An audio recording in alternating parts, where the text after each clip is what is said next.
The private dining room at Le Bernardin was everything Dad had dreamed of for his 60th birthday: crystal chandeliers casting warm light over pristine white tablecloths, floor-to-ceiling windows overlooking Manhattan's glittering skyline, and the kind of impeccable service that comes with Michelin 3-star dining. The evening had cost me $3,000 to arrange, but seeing the joy on my father's face as he savored his favorite lobster dish made every penny worth it. "This is incredible, sweetheart," Dad said, reaching over to squeeze my hand. "I can't believe you managed to get us a private room here. Don't they have a 6-month waiting list?" "Something like that," I replied with a smile, not mentioning that I'd gotten the reservation through my company's corporate account, the same account that had catered 3 major events here in the past month totaling over $500,000. My older sister Amanda set down her wine glass with a sharp clink against the table. At 32 she was a successful marketing director at a prestigious Manhattan firm, and she never let anyone forget it. Her husband Derek, an investment banker, nodded in agreement as she spoke. "Jessica, we need to have a serious conversation," Amanda said, her voice taking on that condescending tone I'd grown to hate over the years. "On Dad's birthday?" I asked, hoping to deflect whatever criticism was coming. "Especially on Dad's birthday. Look around this room. Do you have any idea how much this dinner is costing? Le Bernardin doesn't do casual dining. The wine alone probably costs more than your monthly rent." Mom, elegant in her pearl necklace and navy dress, looked uncomfortable. "Amanda, maybe this isn't the time." "No, Mom, someone needs to say it." Amanda's voice was getting louder, drawing glances from our waiter who was preparing the next course. "Jessica is 26 years old, living in a studio apartment in Queens, working some vague consulting job that none of us understand, and yet she's constantly trying to pay for expensive dinners, buying elaborate gifts, acting like she has money she clearly doesn't have." "I do have money," I said quietly. Derek laughed, the sound harsh and mocking. "Really? What's your annual income, Jessica?" "Because Amanda makes $180,000 a year plus bonuses. I make $350,000. We know what real money looks like." "Stop pretending you have money, Jessica," Amanda continued, her voice now carrying across the dining room. "It's embarrassing. For all of us. You're going to end up in debt trying to keep up appearances." My younger brother Michael, 24 and fresh out of his MBA program, nodded seriously. "Amanda's right. I've been tracking my expenses since graduation, and I know exactly what it costs to live in New York. There's no way a freelance consultant can afford dinners like this." "Freelance consultant?" I repeated, genuinely confused. "Whatever it is you do with computers," Amanda said dismissively. "The point is, you need to stop this fantasy and start living within your means. Dad's birthday dinner should be at a nice chain restaurant, not the most expensive place in Manhattan." Dad looked stricken. "If this is too much." "It's not too much for me," I said firmly. "This is exactly where I wanted to celebrate Dad's birthday." "With what money?" Amanda demanded. "Your credit cards are probably maxed out paying for this charade." "I'm not using credit cards." Derek pulled out his phone. "You know what? Let's settle this right now. Show us your bank account balance. If you really have money, prove it." "Derek," Mom said sharply, "that's inappropriate." "No, it's necessary," Amanda said. "Jessica needs a reality check before she ruins her financial future trying to impress us." I looked around the table at my family, these people I loved dearly who had supported me through college and celebrated my achievements, but who had somehow concluded that I was living beyond my means and heading for financial ruin. "You really think I can't afford this dinner?" I asked. "We know you can't afford this dinner," Amanda said. "The question is whether you're finally ready to admit it." The waiter approached our table with the dessert course, an elaborate chocolate soufflé that was Dad's favorite. As he set it down, I could see him trying to pretend he hadn't heard the increasingly tense conversation. "Actually," I said, reaching into my purse, "let me prove you right." I pulled out my Black American Express card, the invitation-only Centurion card that required a $10,000 annual fee and had no preset spending limit. The card was made of titanium and had a distinctive weight that somehow felt reassuring in my hand. "Oh, please," Amanda rolled her eyes. "A black card? How much did you pay for that fake?" "It's not fake, Jessica," Derek said with exaggerated patience. "Real black cards require you to charge at least $250,000 per year. They don't just give them to anyone. I know what they require. I handed the card to our waiter, who accepted it professionally despite the obvious family tension. For the full bill, please. Of course, Ms. Anderson. As he walked away, Amanda shook her head sadly. This is exactly what I'm talking about. You're so desperate to appear successful that you're using fake credit cards. Do you have any idea what the penalty is for credit card fraud? It's not fraud. Then why are you so nervous? Michael observed.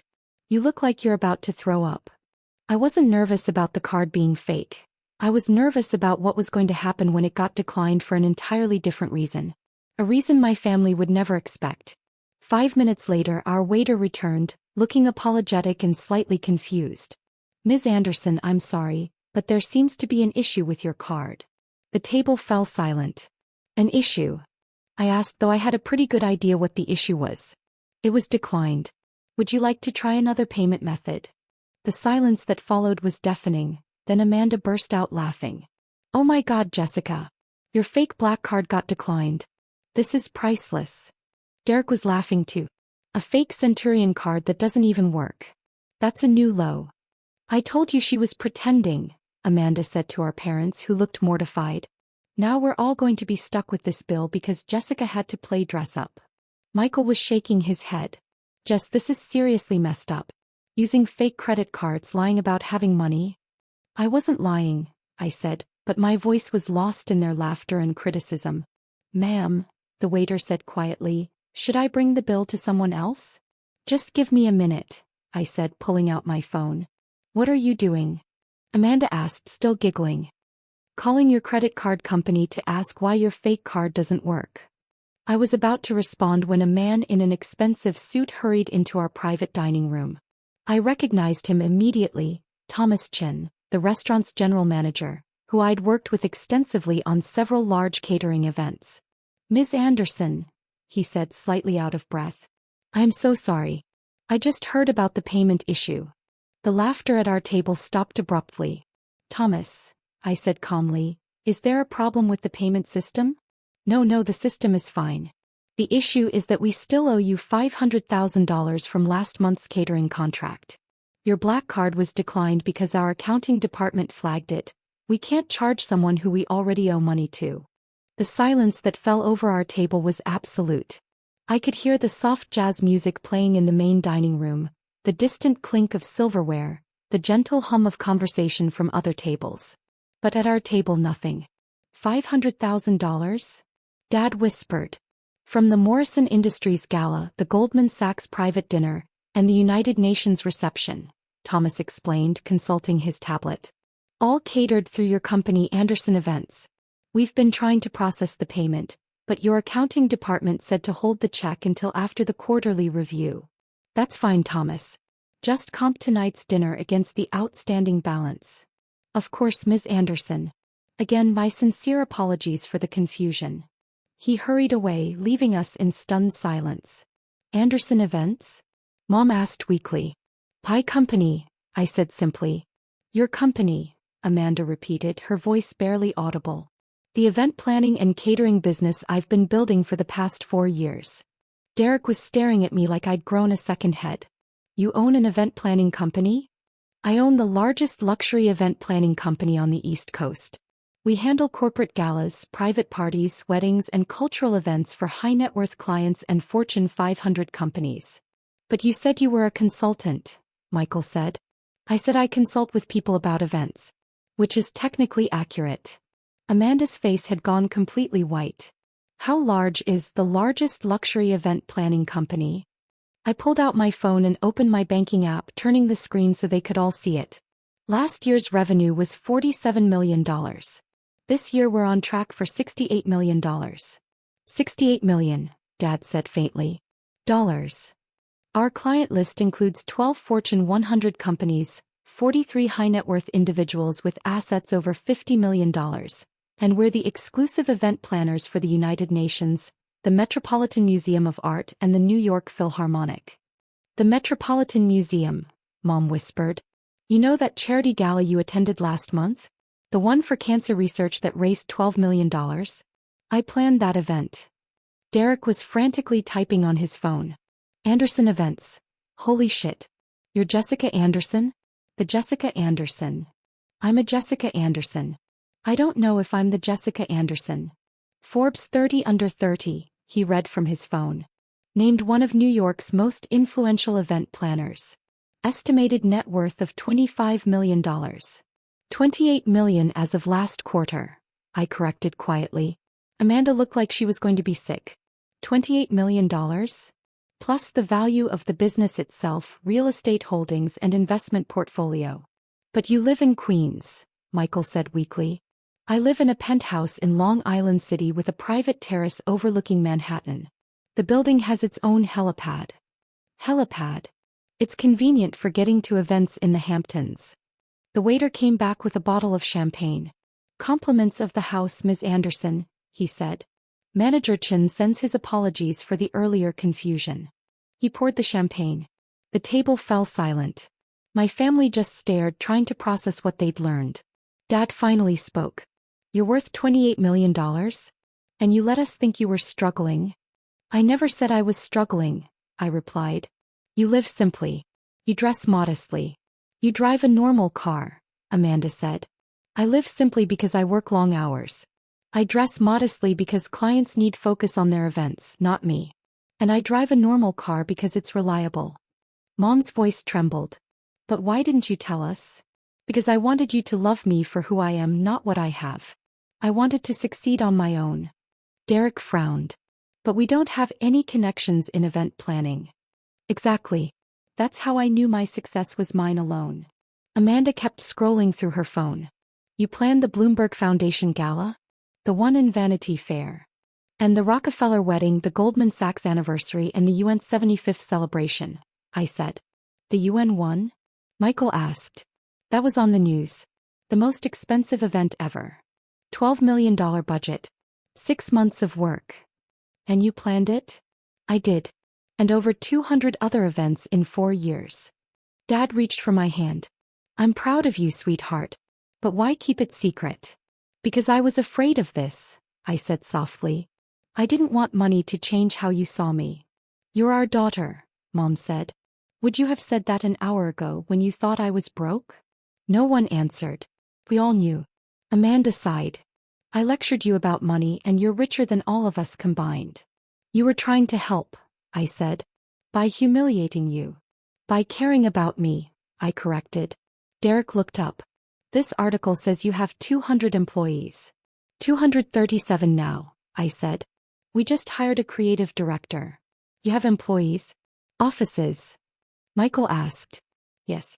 Manhattan, the Hamptons, and a warehouse in Queens. Amanda laughed. And we thought you were broke. Not broke, I smiled. Just private. Thomas Chin returned. Ms. Anderson, your bill is covered. Anything else tonight? Yes, I said. Book the private wine cellar for next month. I'm throwing my parents' anniversary party. 50 guests. 100. I'm inviting everyone. He nodded. Consider it done. Mom started crying. A surprise party? 35 years deserve something special, I said. Jazz trio, your favorite flowers, Dad's dessert. But the cost, Dad began. Dad, I smiled. I plan $12 million events. This one's priceless. Because you're rich, Amanda teased. Because you're my family, I said. Dad raised his glass. His hands shook a little. To my daughter, Jessica, who's been surprising us for years. To family, I said. To family, everyone echoed. Michael asked, that black card that got declined? It's real, I said. Sometimes it gets declined because the merchant owes me money. Amanda laughed. My sister, the secret millionaire. Not a secret anymore. Mom looked at me. Are you happy? I nodded. I love what I do. I love creating perfect events, making people happy and being able to give you something special. Dad smiled. At Le Bernardin, no less. The best restaurant in New York for the best parents, I said. Amanda clinked her glass. To Jessica Anderson, our family's surprise success. Mom smiled. To Jessica, our daughter. When we left the restaurant, the night air felt lighter. The truth was out. And somehow it made everything I'd built feel more real. Amanda linked arms with me. Next time, maybe tell us you're a millionaire before the card gets declined. Deal, I laughed. As long as you keep worrying about me. Always, she said. Sometimes the best gift you can give your family isn't money. It's honesty. Even when that honesty comes with a $28 million surprise.